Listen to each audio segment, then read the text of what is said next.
Assalamualaikum warahmatullahi wabarakatuh. Oke, perkenalkan kami dari kelompok 1. Saya sendiri bernama Ignatius Dandi. Dengan saya Hairul Muhtadin. Saya Arjuna Trinanda Laksono. Saya Muhammad Hanifah Farjani. Kami sedang membuat proyek IoT, yaitu alat penyiraman tanaman otomatis. Nah, di sini kami memerlukan beberapa alat dan bahan. Untuk komponen-komponennya bisa lihat di bawah ini. Yang pertama-tama ada pompa mini DC. Pompa mini DC ini berfungsi untuk memompa air atau mengambil airnya. Lalu kemudian ada beberapa komponen elektronik di sini. Yang pertama ada ESP32, lalu ada sensor kelembaban, dan kemudian ada sensor suhu atau sensor dalam.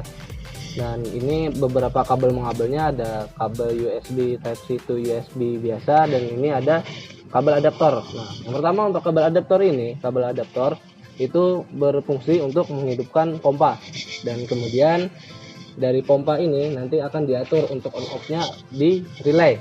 Nah, ini relaynya ini. Nah, dari relay dia akan menentukan berdasarkan sinyal yang dikirim oleh sensor kelembapan tanah, dan kelembapan tanah ini akan mendeteksi seberapa persen dari kelembapan tanah saat itu. Lalu kemudian ada sensor suhu yang berfungsi untuk mengetahui atau memonitoring suhu yang ada pada saat itu. Lalu semua ini akan diatur kemudian secara otomatis dan dianalisis kembali oleh ESP32.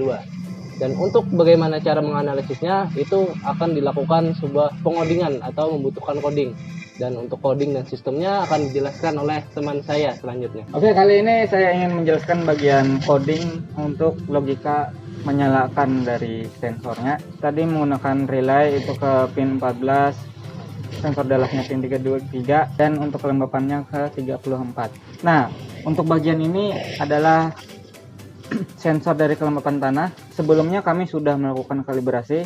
Kalau nilai keringnya itu 4095 dan untuk nilai basahnya itu 1250. Setelah kami kalibrasi, ini adalah memasukkan nama WiFi-nya, dan ini adalah dari broker ke MTQQ-nya. Setelah itu baru di sini adalah pengaturan waktunya. Nah, di sini untuk lasen ada interval. Nah, di sini kami itu sebenarnya dibikin untuk 1 jam. Tapi sementara untuk percobaan kami bikin jadi 20 detik saja. Untuk percobaan saja. Tapi sebenarnya itu tuh intervalnya itu tiap 1 jam melakukan pengecekan. Jadi tiap 1 jam dia akan membaca dan akan membaca terus. Nah, oke. Dari interval itu ada relay. Untuk relay ini nanti saya jelaskan. Dan di sini ada batas kelembapannya. Untuk dari jurnal itu 60 sampai 80%. Itu untuk batas normalnya. Maka di situ saya bikin 60 dan 75 saja. Karena kemungkinan nanti ada batasnya sampai 75. Oke, di sini ada buulnya. Lalu lanjut saja sampai ke logikanya. Di sini adalah jika pertama-tama akan kita atur untuk mengecek apakah relay itu hidup ataupun mati. Di sini kita mulai untuk pertama logikanya itu dari relaynya hidup. Nah, relaynya hidup itu kita ambil intervalnya tiap 5 detik. Jadi dia akan membaca 5 detik, 5 detik, 5 detik sampai kelembapannya itu lebih dari 75% dan akan mematikan pompanya tersebut. Nah, ketika sudah mati dia akan kembali ke normal, yaitu membaca interval tiap 1 jam. 1 jam akan tiap dibacanya. Nah, jika dibaca dan ternyata kelembapannya itu di bawah 60%, itu akan membaca kalau statusnya itu terlalu kering dan dia akan mengisi. Saat dia mengisi, dia akan mengirim ke MQTT. Nah, di sini ada suhu dan ada kelembapannya. Nah, ketika sudah berhasil dikirim, maka barulah akan ada berhasil dikirim ke MQTT. Oke, itu saja untuk codingnya. Untuk menerimanya yaitu pakai MQTT listener.php. Nah, di sini dia akan menerima untuk ke broker listener MQTT berhasil terhubung. Nah, di sini adalah dashboardnya. Nah, ini waktu minggu lalu kami tes. Di sini ada suhu dan kelembapannya. Ini untuk diagramnya ada per hari, per minggu, per bulan, per tahun. Nah, sudah ada untuk per bulan, per tahunnya.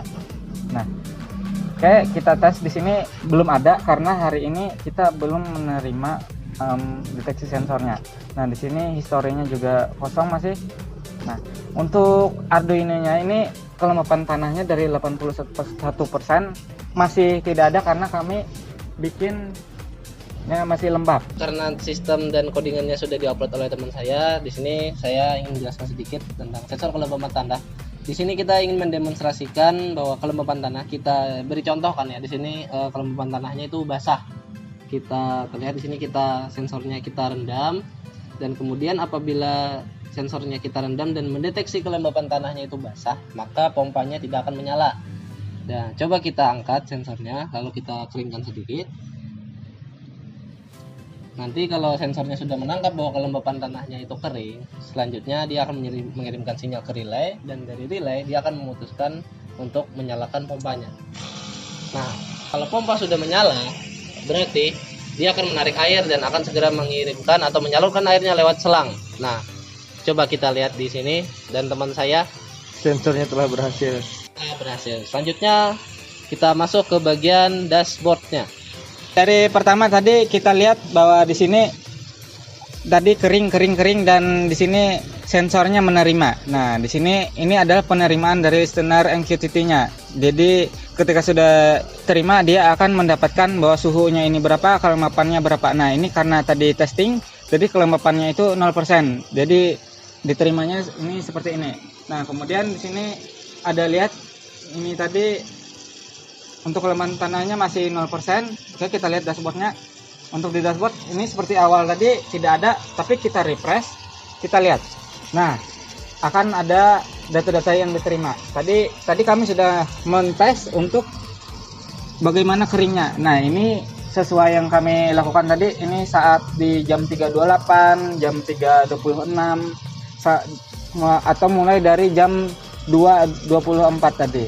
34. Nah, di situ kami mulainya. Oke, dari di sini ada diagram log. Untuk per minggu kita bisa lihat.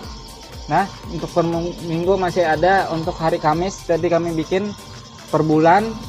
Per bulan sudah kami lakukan dari mulai tanggal 2, dan untuk per tahun juga ada. Oke, lanjut di sini ada histori pengiriman datanya. Nah, di sini ada statusnya suhu yang tidak normal.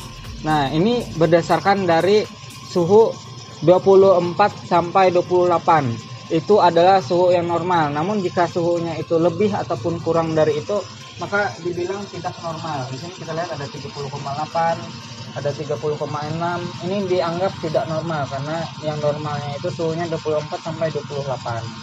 Nah, begitu saja di sini untuk tanggal bisa kita filter, hari juga, minggu ini juga, bulan ini, tahun ini juga. Untuk itu bisa kita filter. Nah, kalau melihat untuk mematikannya, Untuk mematikan pompanya, kita harus mencoba mengirimkan sinyal dari kelembapan tanah ini harus dalam kondisi basah. Maka sensor kelembapan tanah setiap 5 detik dia akan mencek untuk bagian relay. Sekarang coba kita sensor kelembapan tanahnya kita celupkan lagi ke air untuk membuat kelembapan tanahnya menjadi basah. Dia akan mendeteksi selama 5 detik. Nah, 5 detik. karena relaynya sudah mati, dia akan menghitung berdasarkan 20 detik. Dia akan membaca lagi, tunggu 20 detik. Nah, di sini ada 20 detik 89%. Nah, artinya ini dia membaca setiap 20 detik. Kalau tidak normal tadi setiap relaynya 5 detik.